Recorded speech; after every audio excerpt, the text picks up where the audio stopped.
बिस्मिल्लाहिर्रहमानिर्रहीम।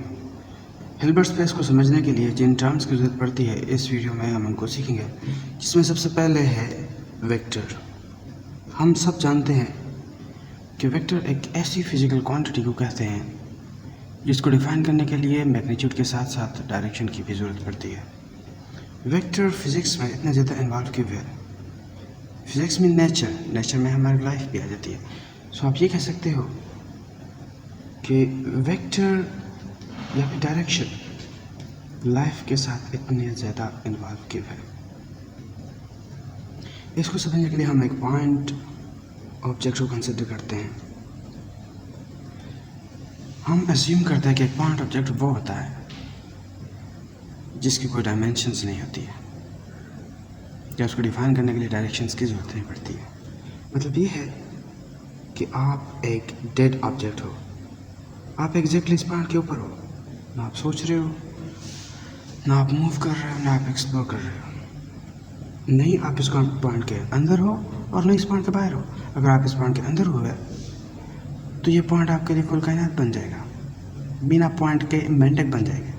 और जिस कायनात में स्पेस भी होगा, स्पेस के साथ साथ डायरेक्शन भी होगा। और अगर आपने इस पॉइंट से बाहर निकलना है तो सबसे पहले आपको ज़िंदा होना पड़ेगा, आपको सोचना शुरू करना पड़ेगा और सबसे पहले आपने डिसाइड करना होगा कि आप कहाँ हो, मतलब आपकी पोजीशन क्या है। और पोजीशन को डिस्क्राइब करने के लिए जो पहली चीज़ है जिसकी ज़रूरत पड़ती है वो है रेफरेंस पॉइंट।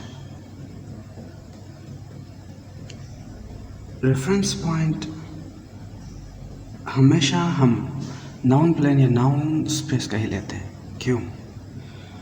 फ़र्ज़ करो मैंने कोई बंदा मुझसे मिलने आ रहा है, कोई बंदा W, और मैं हूँ पंजाब यूनिवर्सिटी में। मैंने इस बंदे को अपनी पोजीशन बतानी है। मैं कभी यूनिवर्सिटी से बाहर निकला ही नहीं हूँ, मैं यूनिवर्सिटी से बाहर लाहौर को जानता ही नहीं हूँ। तो अगर वो कहे कि मैं बादशाही मस्जिद के पास हूँ तो मैं उससे वहाँ पर अपनी डायरेक्शन बता ही नहीं सकता, अपनी पोजीशन बता ही नहीं सकता, क्योंकि यहाँ से बाहर मैं कुछ जानता ही नहीं हूँ बादशाही मस्जिद कहाँ है। सबसे पहली चीज़ जो मैं उसको बताऊँगा, मैं पंजाब यूनिवर्सिटी में हूँ।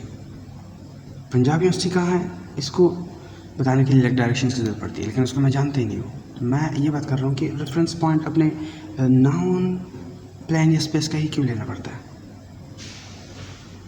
तो मैं यहाँ पर रेफरेंस पॉइंट गेट नंबर 4 को ले लेता हूँ। मैं उससे ये कहूँगा कि मैं गेट नंबर 4 के एग्जैक्टली सामने हूँ। सामने मीन 90 डिग्री मैंने डायरेक्शन बता दिया। उसके अलावा मैं उसे कहता हूँ कि बिल्कुल सामने और 10 मीटर आगे हॉस्टल नंबर 9 में हूँ। मतलब मैंने मैग्नीट्यूड बता दी।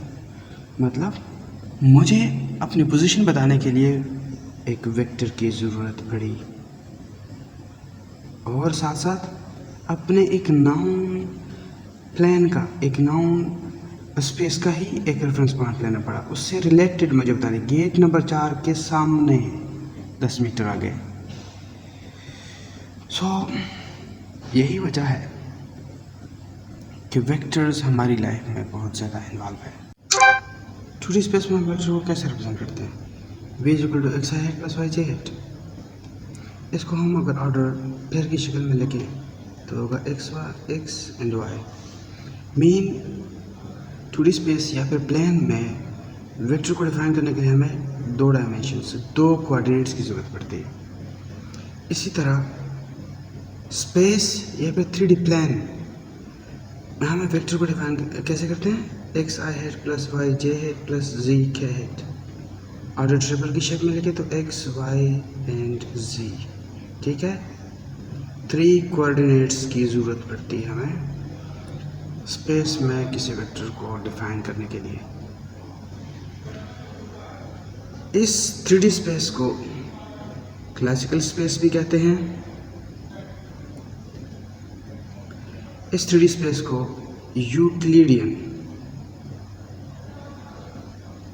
यूक्लिडियन स्पेस भी कहते हैं।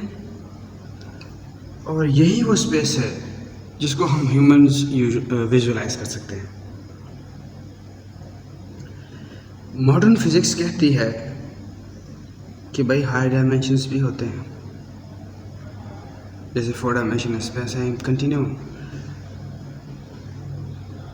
और हाई डायमेंशंस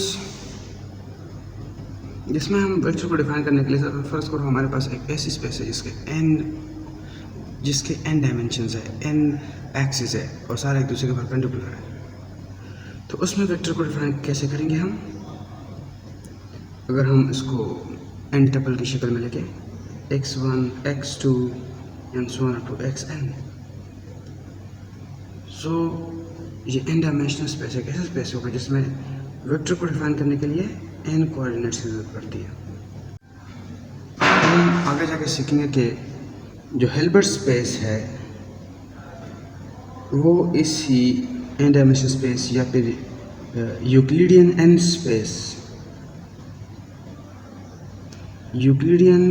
स्पेस का ही एनालॉग है, ठीक है। इसके अलावा जो चाहिए वो है वेक्टर स्पेस, और हम पिछली वीडियो में जिक्र कर चुके हैं कि वेक्टर स्पेस क्या होता है, कब कोई set of vectors vector space बनता है, जब वो मखसूस 5 प्रॉपर्टीज़ को होल्ड करता है, सेटिस्फाई करता है, ठीक है। और इसके बाद है लीनियर वेक्टर स्पेस।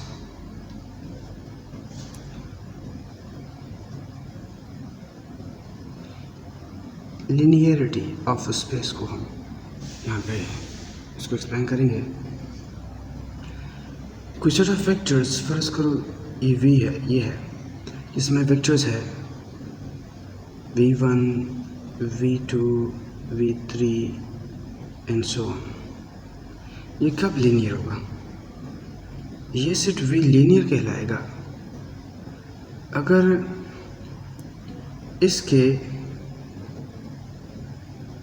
किसी भी 2 वेक्टर्स को हम उठाए, उनके साथ स्केलर्स मल्टीप्लाई करें और उनको ऐड करें, तो उससे जो आने वाला वेक्टर, फर्स्ट करो कोई वेक्टर w है आता है इससे, तो वो w वेक्टर भी इसी सेट v का वेक्टर हो, इससे आने वाला वेक्टर भी इस सेट v का वेक्टर हो। या फिर आप ये कह सकते हो कि भाई ये set v linear vector space कहलाएगा, जो कि ऑलरेडी वेक्टर स्पेस है, लीनियर कहलाएगा अगर इसके किसी वेक्टर को, ये इसका वेक्टर है ना, इसके किसी वेक्टर को हम as a combination of other 2 vectors of this set लिख सके। लीनियर कम्बिनेशन क्या होती है, कैसी होती है? Addition of vectors multiplied by some constants. Constants, this belong to the field we discussed in the previous lecture. इसके बाद है defined scalar product. Scalar product के बारे में तो हमने सुना है, पढ़ा है, पर defined scalar product क्या होता है? एक होता है हमारे पास ordinary operation, जैसे कि ये एक बाइनरी ऑपरेशन है। बाइनरी मतलब 2 टर्म्स के दरम्यान 2 टर्म्स को मिलाता है या 2 टर्म्स में ऑपरेट होता है। ऑर्डिनरी ऑपरेशन में 2 और 2 + 3 जो होता है वो 5 होता है। लेकिन अगर आप कहो कि भाई मेरे पास एक सेट है, सेट ऑफ नेचुरल नंबर्स, या फिर सेट ऑफ ऐसे भी कोई प्राइम नंबर है, या फिर कोई जनरल एक सेट है ABC, और ये एक ऐसा सेट है जिसके किसी भी 2 एलिमेंट्स को ऐड करो तो 3 आता है, और उस A और B में फिर 2 + 3 भी आता है, 2 + 3 भी 3 आता है, 5 + 7 भी 3 ही आता है, क्योंकि ये सेट V डिफाइन ही ऐसा किया गया है कि इसी के किसी भी 2 एलिमेंट्स को ऐड करोगे तो 3 आता है। ये होता है डिफाइंड बाइनरी ऑपरेशन। इसी तरह जो हमने स्केलर प्रोडक्ट पढ़ा था वो था ऑर्डिनरी स्केलर प्रोडक्ट, जैसे ये है ऑर्डिनरी या फिर कॉमन बाइनरी ऑपरेशन। इसी तरह ये भी है स्केलर, ये जो स्केलर प्रोडक्ट जो हमने पहले पढ़ा था, अब जिसे हम डॉट प्रोडक्ट भी कहते हैं, वो एक ऑर्डिनरी स्केलर प्रोडक्ट है। कैसे? जिसमें हमारे पास कोई भी दो वेक्टर्स, मतलब चलो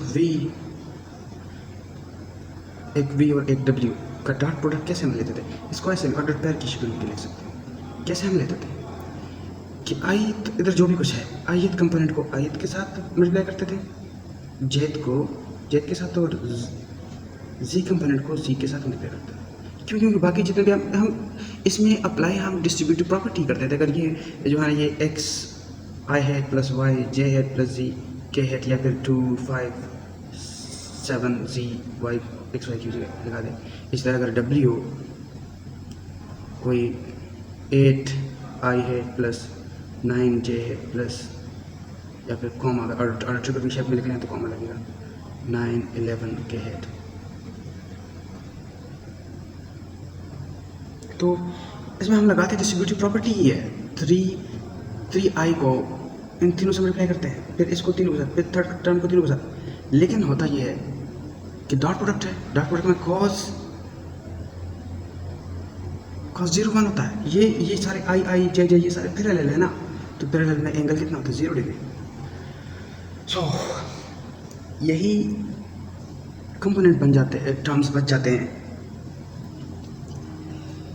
जो आई जे और के कंपोनेंट होते हैं, के कोएफिशिएंट्स होते हैं। तो ये हमारा एक ऑर्डिनरी स्केलर प्रोडक्ट है। पर जो हम यूज़ करेंगे, हेल्बर्ट स्पेस में यूज़ करेंगे, वो होगा defined scalar product. Defined scalar product वो एक ऐसा स्केलर प्रोडक्ट जिसमें दो वेक्टर्स, हेल्बर्ट स्पेस के एलिमेंट्स साई और फाई को अगर हम मल्टीप्लाई कर दें, इसकी एक स्पेशल रिप्रेजेंटेशन ये है। तो ये मल्टीप्लाई कुछ ऐसे होते हैं कि फर्स्ट एलिमेंट का उसका स्टेरिक लेते हैं और सेकंड वन को एज इसका मल्टीप्लाई करते हैं। इसकी भी एक सॉलिड रीज़न है कि क्यों हम फर्स्ट वन का स्टेरिक लेते हैं। ये मैं तभी हेल्बर्ट स्पेस के टॉपिक में एक्सप्लेन करूँगा इसको। इसके बाद जो टर्म जिसकी हमें ज़रूरत पड़ेगी हेल्बर्ट स्पेस को डिफाइन करने में, एक्सप्लेन करने में, समझने में, वो है काशी सीक्वेंस। ये एक ऐसा सीक्वेंस होता है जिसके टर्म्स जैसे जैसे सीक्वेंस प्रोग्रेस करता है तो उसके टर्म्स एक दूसरे के करीब आते हैं और अब इसी सीक्वेंस के किसी एलिमेंट पे कन्वर्ज करते हैं। इसका हम एग्जांपल लेते हैं, square root of the set of natural numbers. ये उसका nth एलिमेंट है सीक्वेंस का, ठीक है। So square root of a set of natural numbers is an example of the Cauchy sequence। अगर इसको हम ओपन करके लिखें तो ये सीक्वेंस बनती है और इनके टर्म्स के दरमियान, फर्स्ट टू टर्म्स के दरमियान जो डिफरेंस है वो है 0.414।